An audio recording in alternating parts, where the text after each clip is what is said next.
Hey everyone, welcome to a brand new little mini thrifting haul. I say mini, it's actually pretty good. I got one cassette, one vinyl record, four technically VHS tapes, four DVDs, and one, two, three, four, five, six, eight CDs, eight compact discs, which I know are the cool hip thing for the kids to get back into now. Grown. Leave us CD collectors alone. You guys picked vinyl? No. I'll put my foot down. Anyway, it's my day off. It's a very rainy, very humid day.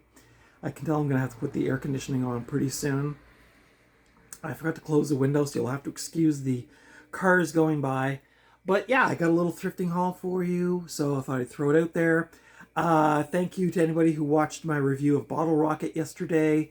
Last week I had a thrifting haul. I also had What's This Doing on My Shelf episode 2. Episode 3 coming this weekend, so be sure to check out that. And yeah, I wasn't really like...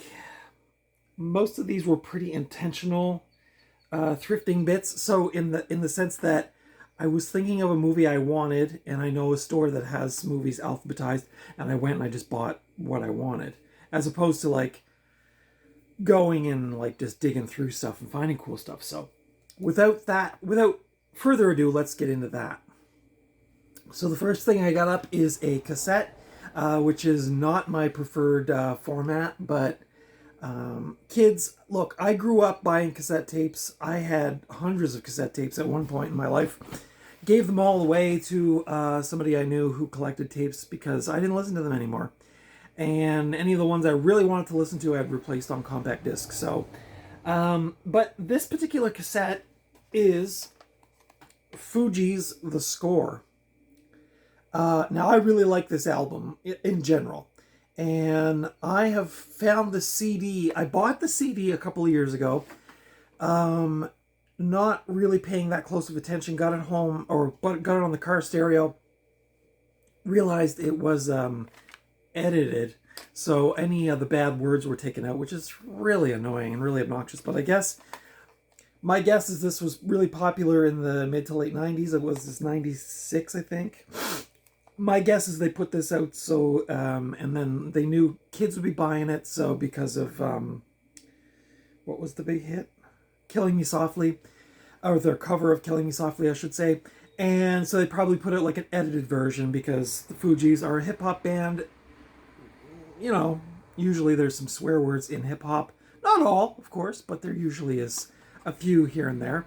And so my guess is they put out like an edited version for the kids. I bought the edited version by mistake. And ever since then, I've been looking for the unedited version. Now, this one, all the CDs that I've seen, it always has the word edited right after the score. So I'm hoping this is the unedited version. Not that I'm like dying to hear them say bad words, but just it's a bit annoying when there's like little, like I can't remember if the word's like sort of like fudged out or if it's like just missing. But it makes for a really or a really annoying listening experience. My book. So the next one I got up, I had seen a couple of weeks ago. Couldn't pull the trigger because it was kind of expensive, but I did. If you live in Canada, kids, you know the joys of receiving an HST credit in your bank account, and I had that experience this past weekend, and I went out and got Voyod's Dimension Hatros. Yeah. Fun fact, I didn't have any Voivod in my collection at all. Because I know it's going to sound strange, since I've started to collect physical media about 5 years ago, like real hardcore, I never see their CDs in stores. I've seen a few at Taz in Halifax, but probably was, buying other things and just never pulled the trigger. And but I really wanted some in my collection because I love Voivod. This is the back cover. I noticed here it's a little damaged, which kind of sucks, but what can you do? This is the original classic album remastered on 180-gram vinyl. This is put out by Noise Records. Noise and BMG Records. This came out in Originally came out in 1988, I believe, and this reissue came out in 2016. Here's the inside sleeve. There's the band. All the lyrics done up in. So this cat right here, Away, plays drums. He also does all the art and all of the text, and also I have a massive crush on him. Don't tell him, but I met Away about, I'm going to say 9 years ago. I met him at the Halifax Pop Explosion. They were playing at the Marquee, and I got to meet him. And I've always loved him. I love his drumming. I love his art, and I just kind of, he just got a whole thing going on. So anyway, I got to get a photo with Away, and funny here. This is like an aside, but he came out of the nightclub, and I was with my friend Nick, and I was like, Nick, it's Away, it's Michelle, and Nick was like, oh cool, and then I sort of smiled at him, and he was kind of wandering around, and then he came up to Nick and I, and he was like, he was asking, if anybody had any smokes, smoke, and don't worry kids, it's legal in Canada, so it's okay, but Nick had some, or knew somebody that had some, and I ended up standing around with Away and my friend Nick and a bunch of like people I didn't know, while they all smoked up, and I don't do that kind of thing, but I was like grilling Away. I was like, so like, you guys toured with like Celtic Frost in the 80s, and like, like I was like, you had the band with the cats from Amoebix. I'm like, so I'm asking him like, oh, what are the guys in Amoebix like? And he was just like smoking and like sort of smiling through the whole thing. He indulged a few of my questions, but I was probably like that annoying like fan person that was like, and then for the show I stood right at the front of the stage, and I right in line with Away, and I just watched him play the drums, and he looked over and smiled a couple times, and it was just like, oh, it was glorious. Voivod are kind of a big deal worldwide, but in Canada I would say they're even bigger, and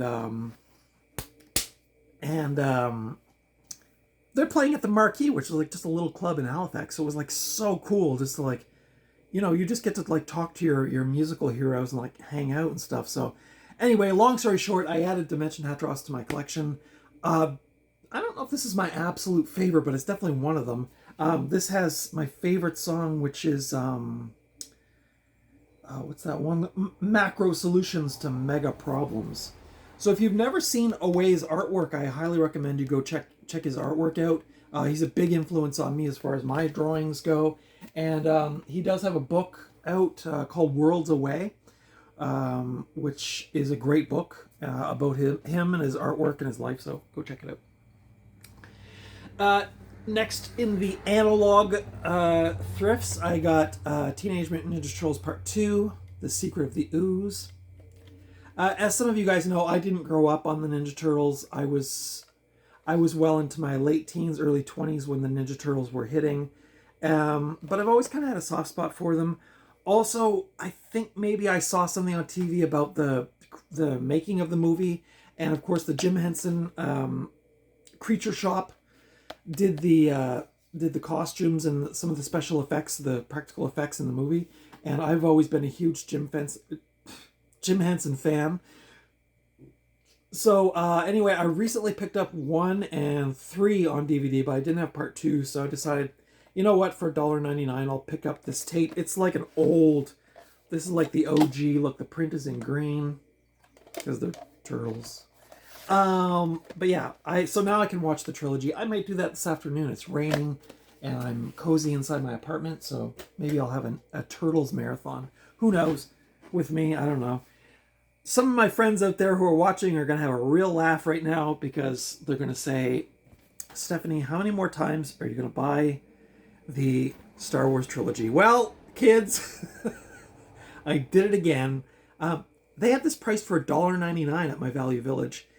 And I know. Any of my old school friends know that I've had like basically every release of the Star Wars trilogy, the original trilogy, the only trilogy, on every format available except for Laserdisc. Shout out to my friend Gary.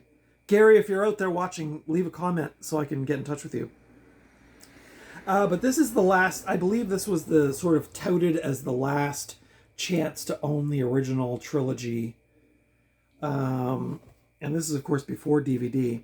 And I didn't have this set. I have the 1990 set, which is like the set before this one. And that set, the last time I tried to watch Empire Strikes Back on my VHS set, I noticed it was really dull. Like the colors have all faded. I mean, it is that old, right? What is that? 30, 40, 50, 35 years ago?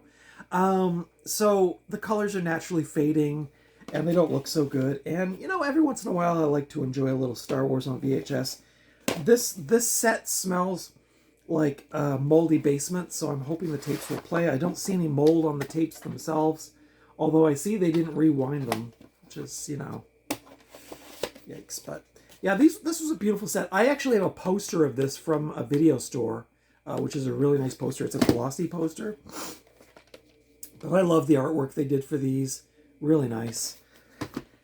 And yeah, I just thought, you know what, for $1.99 I'll pull the trigger, because who knows, maybe I'll be in the mood to, you know, watch some Star Wars old school style VHS, and I'll just pop it in. And it's a nice set. It's in pretty good condition. There's a couple of like wears and tears, but hey, for 35 years old, I guess it's doing all right. Or no, I guess that's 30 years old. It's doing all right. But seeing as how we're probably never going to get the original trilogy, aside from those DVD sets and the Laserdisc, we're probably not going to get the original trilogy in digital. This may be the last vestige of the OG trilogy, as it were. So, yeah, decided to grab that for $1.99. What the heck? Now, as I was saying, the next movies I got are all from the same franchise, and I got these because... So I did watch the documentary about Mike Mignola, who did the Hellboy comics, among other things. I watched the documentary about him. You can watch it for free on YouTube with ads. It's legit.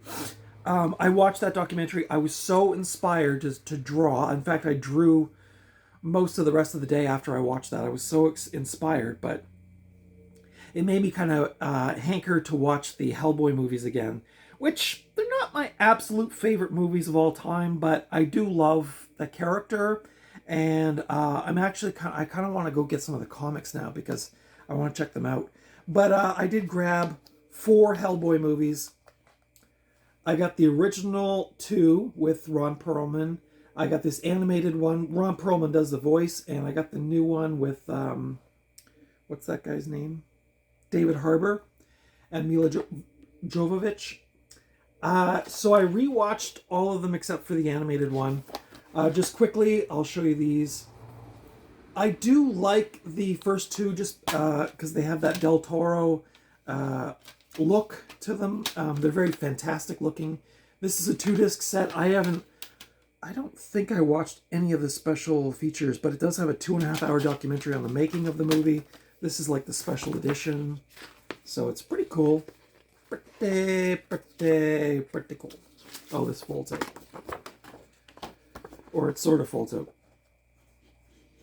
I think this one came from... I think maybe somebody got rid of their collection and they might have been like a smoker or had all their movies in a basement or something, because they all smell kind of bad. But I bought a copy of Rollerball on DVD a couple of years ago, and it actually smelled like an ashtray. I was like, dude, you need to cut back on your smokes. Cut back on your darts, eh? Hellboy 2. The Golden Army. Yep. This is a very standard edition. There's nothing special about it. I think I did watch some of the special features though.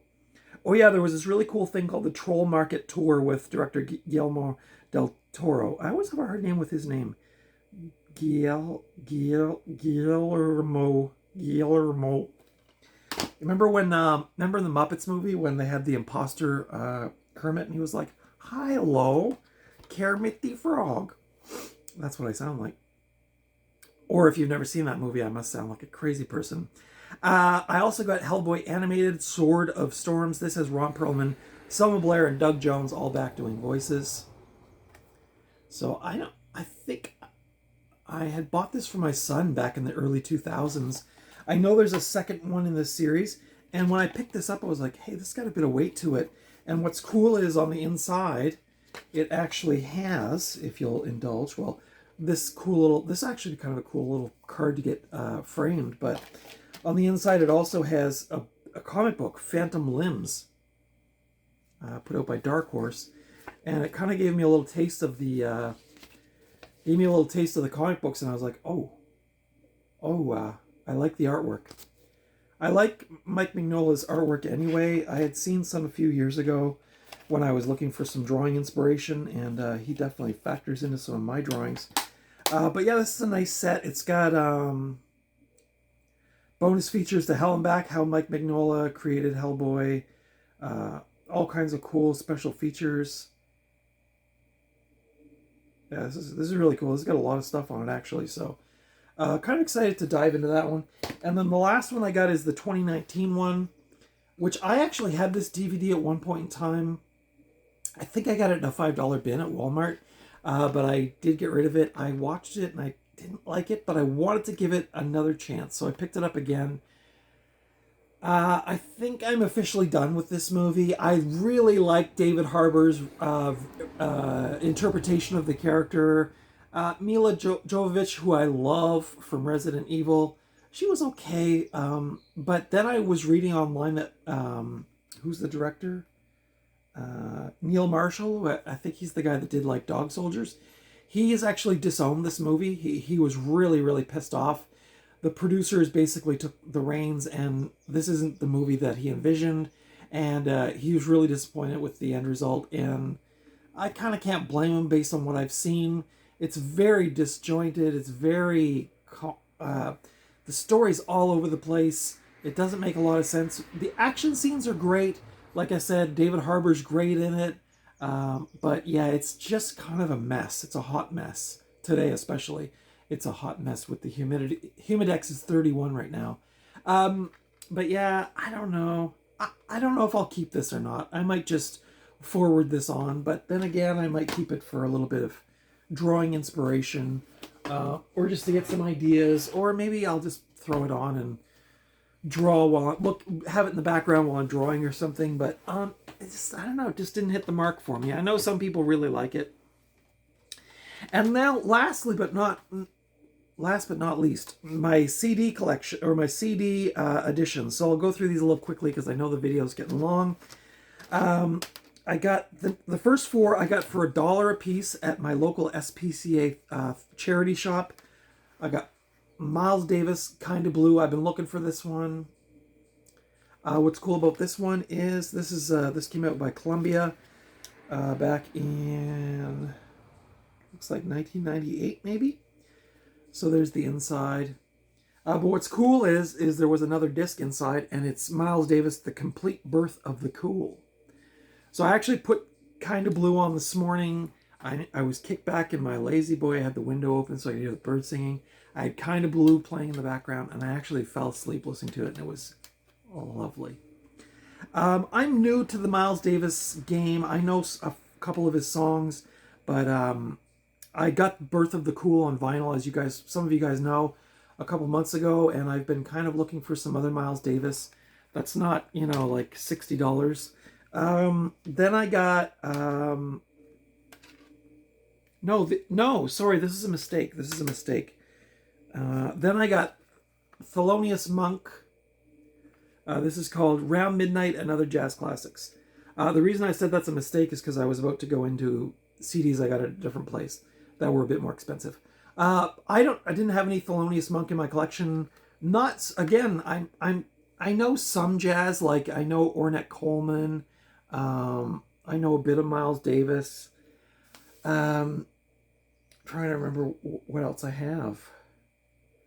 I guess like I appreciate jazz, but I never really owned a lot, and I just was like really lately I've been in the mood to listen to a lot of jazz, so I was looking for some things to buy cheap, so I found this one.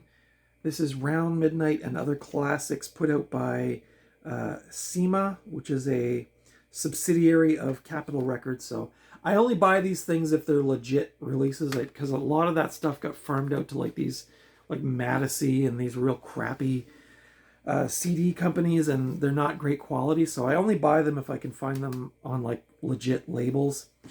The next one up I got was Tom Waits. This is Bad As Me. Love Tom Waits. Been a fan of Tom Waits since the 80s. But I've had a few extra copies that I've handed on to people.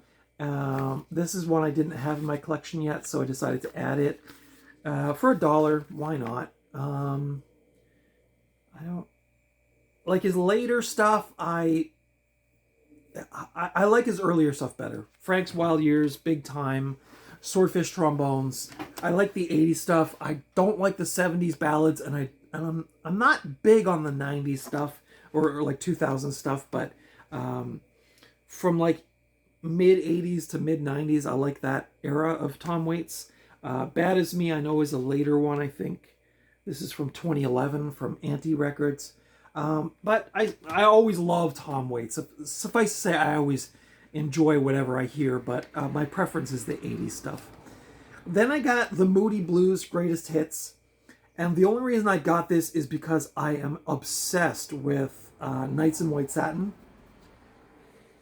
And I was hoping this would sort of span more of their career, including the early stuff, but this seems more like it's like 80s and 90s Moody Blues, which I'm not big on, to be honest. I put this on the first 3 or 4 songs. It must have been like 80s stuff. I don't know, like 85, 88. I think I'm going to have to go back and find some old Moody Blues records. I like the more 60s sounding stuff, but I love Knights in White Satin. I heard that song somewhere recently, and I find myself singing it all the time. And when I saw that CD, I was like, oh, for $1, I'll grab that. I'd buy that for $1. And yeah, so I'm probably going to be on the hunt for some older Moody Blues. And then this was really cool for $1 at my local SPCA store. Henry Rollins' Think Tank. I love the artwork on that too. That'd almost make a cool poster. This is a two CD set of spoken word stuff. I love Henry Rollins' spoken word. I've actually just been a big fan of Henry Rollins for a long time. I liked his work with Black Flag. I like the Rollins Band. And I like his spoken word stuff too. So I'm going to check this out. This is from 2 different... one is from the House of Blues in Chicago, and the other one is from a tour of Australia in 1997. So just him telling little stories. I see one of the stories is called Airport Hell. One's called Television. One's called The Gay Thing, which I think I've heard that one before. So yeah, just that was a cool find for $1. Geez, you never see the Rollins around. The Rollins? On the internet? With the Netflix and the Facebooks. Holy shnikes, is it hot in here. So yeah, Henry Rollins. Always been a big fan of Henry Rollins.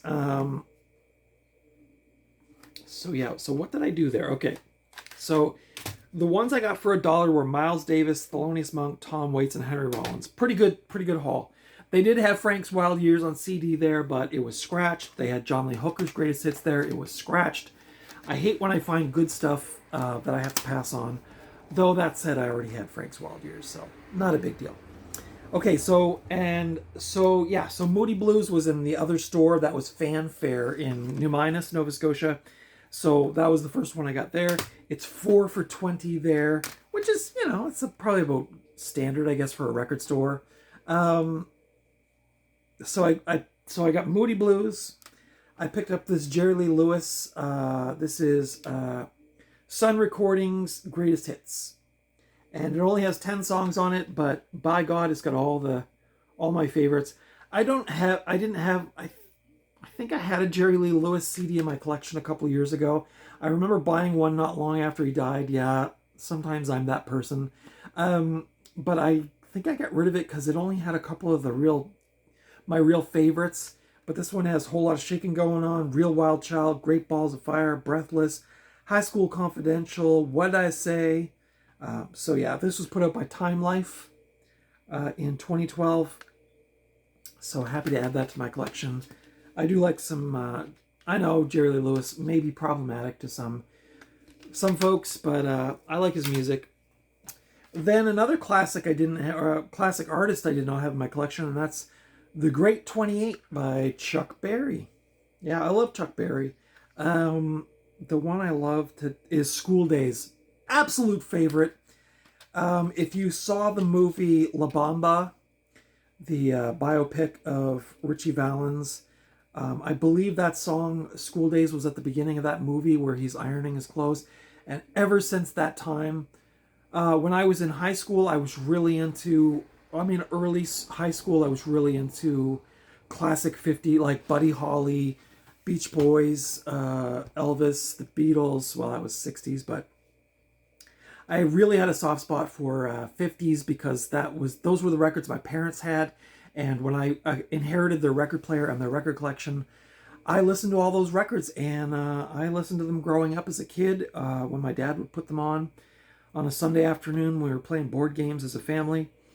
And I just was always in love with the 50s, and I have been ever since. And usually once or twice a year, I go through a little 50s. Bender, and so, but I didn't have any Chuck Berry in my collection, so I decided to grab this one. Like I said, it's at that store. It's 4 for $20. They're $5.99 a piece, but wow, that's a great picture. Look at that picture of Chuck Berry in the studio.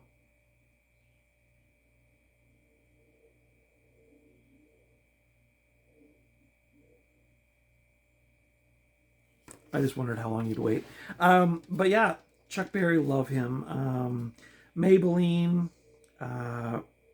Roll Over Beethoven, School Days, Sweet Little 16, Johnny Be Good. Anyway, just so good. So I can't wait to listen to that. And then the last CD I got, and the end of this thrifting haul, is Deep Purple Machine Head. Guys, I don't really know Deep Purple other than Smoke on the Water, because everybody knows that song. But I didn't have any Deep Purple in my collection either. I know, probably that seems like blasphemy to some of you hard rock and metalheads, but I did not have any Deep Purple. It's a group that I did not grow up with. I know, of course, Richie Blackmore was in the band. I know they're like a famous hard rock band, and we're just saying goodbye to Black Sabbath, and I saw this, and to be honest, I was struggling to find the 4 for $20. Like, most of the stuff was either stuff I didn't want or stuff I already had. So I decided to roll the dice on Deep Purple Machine Head. I know this is one of their more popular releases, so I'm going to check it out. I've always known Smoke on the Water, obviously, because everyone knows that, but I think it was Space Truckin' that I saw a live performance on YouTube, and it kind of blew my mind. So I am kind of curious to check this out. Maybe this will lead me down a Deep Purple rabbit hole. I don't know. Hey, I'm wearing purple. That's it for today, guys. Thank you so much for watching. If you made it to the end, God bless you. My thrifting hauls are usually my more popular videos, and to be honest, they're hard to do like short form ones unless I broke them up into all kinds of little short ones. It's just not my style, so maybe you want to watch the half of it and then come back and watch the other half later. I don't know. Do what you want. It's, live and let live, as I say.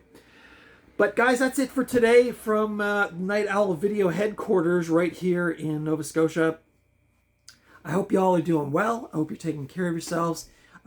If it's extreme humidity and high UV rates, make sure you keep yourself covered up. I'm not necessarily saying that sunscreen is the best, but drink lots of water, stay inside if you have to. There's no shame in that, because it's getting hot out there. It's getting hot in here. But, they say, slather on the sunscreen. But I don't know if that's so good for you. A wise person named Marcy once told me, pick your poison, the sun or the sunscreen. Either way, both cancer-causing. Ooh, I can hear the wind blowing. I can hear the trees rustling. We're supposed to get a downpour this morning and thunder showers, but I don't know if that's going to happen. But it's a good day to stay inside, which is why I was like, you know what, I'll just throw up a little thrifting haul. Killing time. I'm going to go do some painting and some video editing on some other things I'm working on. So that's it for me for today. Guys, take care of yourselves and your friends and your family.